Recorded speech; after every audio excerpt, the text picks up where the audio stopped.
मैंने चुपके से ब्रेड का वो टुकड़ा अपनी जेब में छुपा लिया। चारों तरफ देखा, जब कोई नहीं था तब मैं उस सुनसान डाइनिंग टेबल पर अकेला बैठ गया। मेरी पूरी जिंदगी गुजर गई, पर मैंने पहली बार इतना शानदार खाना अपनी आंखों के सामने देखा था। मेरी बड़ी बहन ने जब मेरी तरफ प्लेट बढ़ाई तो मैंने बहुत ही डर और एहतियात के साथ थोड़े से चावल और सब्जी ली। मेरे अंदर भूख की आग लगी थी, पर मैं हिम्मत नहीं कर पा रहा था। मुझे डर था कि अगर मैंने ज्यादा खाया तो ये लोग मुझे अपने घर से निकाल देंगे। तभी वो औरत किचन से बाहर आई और उन्होंने देखा कि परिवार के बाकी लोग टीवी में मगन हैं, जबकि मैं उस कोने में बिल्कुल तन्हा बैठा हूँ। उन्हें मुझ पर तरस आ गया और बिना किसी से पूछे उन्होंने तुरंत टीवी बंद कर दिया। उन्होंने सारा खाना टेबल पर सजा दिया ताकि हम सब एक साथ बैठ सके। मेरी बहन मुझसे हाथ मिलाने में हिचकिचा रही थी, पर उसने धीरे से अपना हाथ बढ़ाया और मेरे भाई ने मेरा हौसला बढ़ाने के लिए मेरे कंधे पर हाथ रखा। जिंदगी में पहली बार मुझे किसी परिवार की गर्माहट महसूस हो रही थी।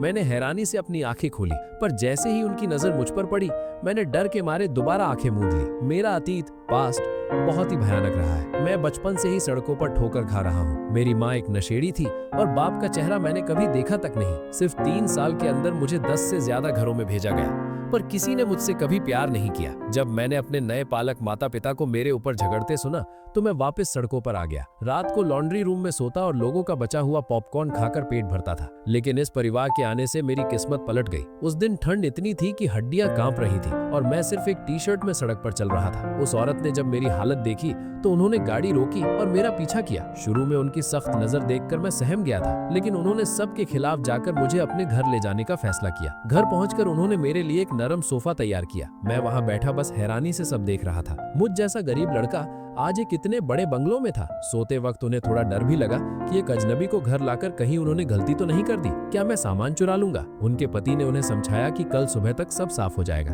अगली सुबह वो हैरान रह गई। मैंने घर का कोई सामान नहीं छुआ था, बल्कि अपना बिस्तर भी बिल्कुल साफ रखा था। ये देखकर उनका दिल पिघल गया। वो तुरंत बाहर की तरफ भागी और मुझे ढूंढकर मॉल ले गई। मैं हमेशा मुसीबत से दूर रहना चाहता था, इसलिए मैंने सबसे सस्ती चीज चुनी, लेकिन उन्होंने मेरे लिए ढेरों कपड़े खरीदे। घर वापस आकर उन्होंने मेरे लिए एक अलग कमरा तैयार किया। मैंने यकीन न करते हुए उनसे पूछा कि क्या ये सच में मेरा है? मेरी इस मासूमियत ने उनका दिल तोड़ दिया और उन्होंने वही फैसला किया जिसने मेरी जिंदगी बदल दी। उन्होंने मुझे हमेशा के लिए अडॉप्ट करने का फैसला कर लिया। पर एक काले लड़के को अडॉप्ट करना इतना आसान नहीं था जितना दिख रहा था।